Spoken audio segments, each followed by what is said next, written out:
ಸ್ವಾಮಿಗಳು ಫೋನ್ ಮಾಡ್ತಾರಣ್ಣ ಇದೇ ಮಟ್ಟ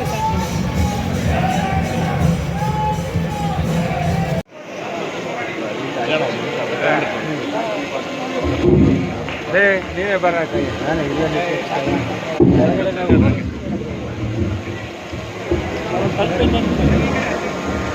ಚಿನ್ನಬೇಡಿ ಕೃಷಿಗಾರ ಸಂಘ ಚಿಕ್ಕಪೇಟೆ ತುಮಕೂರು ಸಂಘದ 1973ರಲ್ಲಿ ಮೈಸೂರಿನಲ್ಲಿ ಜನಿಸಿದರು. ತಂದೆ ಯೋಗಿರಾಜ್, ತಾಯಿ ಸರಸ್ವತಿರವರ ಕಿರಿಯ ಪುತ್ರರಾಗಿ ಜನಿಸಿದ ಅರುಣ್ ಯೋಗಿರಾಜ್ ಅವರು ತಮ್ಮ ಪ್ರಾಥಮಿಕ ಮತ್ತು ಪ್ರೌಢ ಶಿಕ್ಷಣವನ್ನು ಕೈಬೀಸಿ ಕರೆದಿತ್ತು.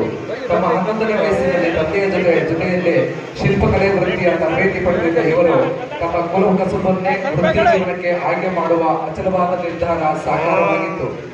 ತಮ್ಮ 5 ತಲೆಮಾರುಗಳ ಶಿಲ್ಪಕಲೆಯ ಹಿನ್ನೆಲೆ ಇರುವ ಇವರ ಪೂರ್ವಜರಲ್ಲೊಬ್ಬರು ಬಸವಣ್ಣನವರು ಆಸ್ಥಾನ ಶಿಲ್ಪಿಗಳಾದ ಶ್ರೀ ಸಿದ್ಧಲಿಂಗ ಸ್ವಾಮಿಗಳ ಶಿಷ್ಯರಾಗಿದ್ದರು. ಇವರ ವಂಶ ಪಾರಂಪರ್ಯ ಶಿಲ್ಪಕಲಾ ನೈಪುಣ್ಯತೆಗೆ ಮೈಸೂರು ಒಡೆಯರ ಪ್ರೀತಿ ಮೆಚ್ಚುಗೆಗೆ ಪಾತ್ರರಾಗಿದ್ದರು. ಇವರ ಶಿಲ್ಪಕಲಾ ಕುಟುಂಬವು ರಾಜವಂಶಸ್ಥರ ವಿಶೇಷ ಗೌರವಕ್ಕೆ ಪಾತ್ರರಾಗಿದ್ದರು. ಶಿಲ್ಪಕಲೆಯ ಅಪಾರ ಅನುಭವದಿಂದ ತಮ್ಮ ಗುರು ಮತ್ತು ತಂದೆ ಯೋಗಿರಾಜರವರ ಜೊತೆಗೂಡಿ ಅನೇಕ ಶಿಲ್ಪಕಲಾ ಪ್ರತಿಮೆಗಳನ್ನು ನಿರ್ಮಿಸಿ ಪ್ರಾವೀಣ್ಯತೆ ಪಡೆದರು.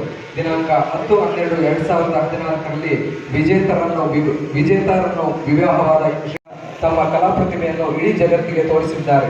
ಇಂದು ನಮ್ಮ ದೇಶದ ಹೆಮ್ಮೆಯ ಅಯೋಧ್ಯದ ಶ್ರೀ ಆದಿಗುರು ಶಂಕರಾಚಾರ್ಯರ ಪ್ರತಿಮೆ, ದೆಹಲಿಯ ಸುಭಾಷ್ ಚಂದ್ರ ಬೋಸ್ರವರ ಪ್ರತಿಮೆ, ಇನ್ನೂ ನೂರಾರು ಪ್ರತಿಮೆಗಳನ್ನು ಮಾಡುವ ಅವಕಾಶ ಲಭಿಸಿ ಇಂದು ಅತಿ ಹೆಚ್ಚು ಬೇಡಿಕೆಯ ಶಿಲ್ಪಿಯಾಗಿ ಬೆಳೆದಿದ್ದಾರೆ.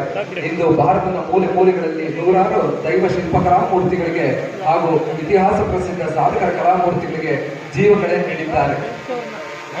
ಶ್ರೀಯುತರ ಅಮೃತ ಹಸ್ತದಿಂದ ಮೂಡಿಬಂದ ವಿವಿಧ ಶಿಲ್ಪಕಲಾಕೃತಿಗಳು: ಅಯೋಧ್ಯೆಯ 4.25 ಅಡಿಯ ಶ್ರೀ ಬಾಲರಾಮನ ಪ್ರತಿಮೆ, ಕೇದಾರನಾಥದ 12 ಅಡಿಯ ಶ್ರೀ ಆದಿಗುರು ಶಂಕರಾಚಾರ್ಯರ ಪ್ರತಿಮೆ, ದೆಹಲಿಯ 28 ಅಡಿಯ ಶ್ರೀ ಸುಭಾಷ್ ಚಂದ್ರ ಬೋಸ್ ಕಪ್ಪು ಕಲ್ಲಿನ ಏಕಶಿಲಾ ಪ್ರತಿಮೆ, ಮೈಸೂರಿನ